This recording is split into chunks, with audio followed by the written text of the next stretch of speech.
Jessica, please proceed. Okay, great. Thank you, and sorry for the technical difficulties. I'm Jessica Price. I am the Renewable Energy Strategy Lead for the Nature Conservancy in New York. So I'm coming at this from a nonprofit environmental advocate orientation.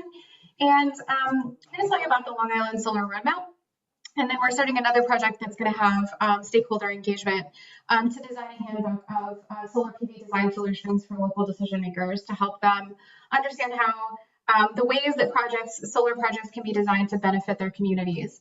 So the Long Island Solar Roadmap project, I also need to give a shout out to Dr. Chelsea Shelley at Michigan Tech. She's been a partner on this project. And the project really focuses on engaging a group of local stakeholders that are affected by and make decisions about renewable energy siting on Long Island to come together, to come to areas of agreement around where solar could go and develop some solutions to overcome the barriers to putting solar on those low impact sites. The project, you can see this map. So if you go back one screen, the map is showing that we looked at identified agreeable locations for ground-mounted parking lot and rooftop solar. And so this is what we're calling it like an affirmative problem-solving orientation, where stakeholders were asking them to get together and collaborate around a challenge of agreement rather than disagreement. So we kind of flipped the script around, rather than talking about where development shouldn't go, which is where a lot of environmental organizations are coming from. We rather focus on coming to some areas of agreement around where development could happen. So if you want to go to the next slide.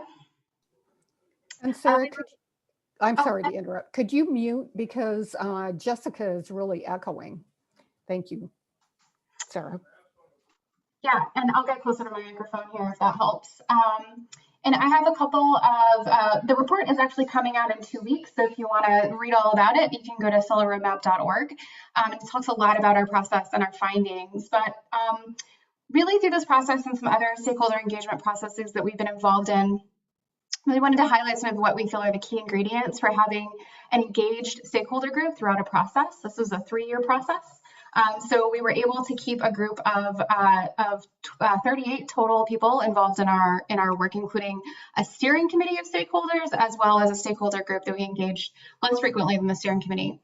So it's really important, I think, at the beginning of projects to understand why you're engaging stakeholders and what you're hoping to get from them. Sometimes it's very transactional. You need their knowledge. You need their knowledge and their experience to develop an accurate model. You need them to answer some questions around a governance system. And sometimes you need them to actually take up the work and the results and the models that you're developing and actually use them or advocate for recommendations and solutions. And the latter is the case for us.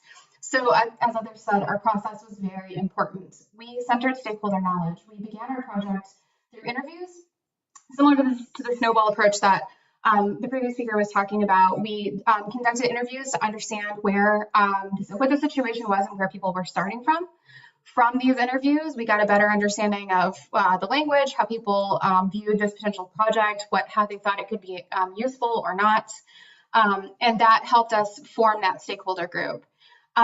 It takes the time and willingness to be flexible. And I know sometimes we don't feel like we have that, but the danger of involving stakeholders and giving them a voice is sometimes you have to listen to them.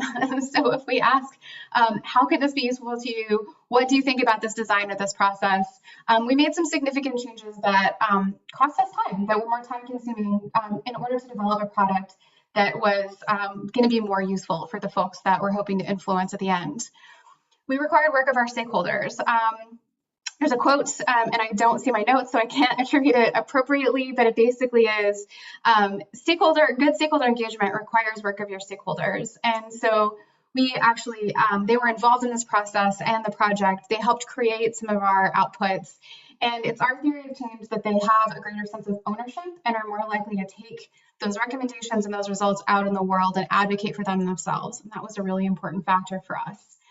And finally, we have professional facilitation for this work. Our work involved getting folks in the room together that don't always agree, that don't necessarily like one another. And so it was really important for us to have someone that's helping to facilitate those conversations that is viewed in as an unbiased mediator.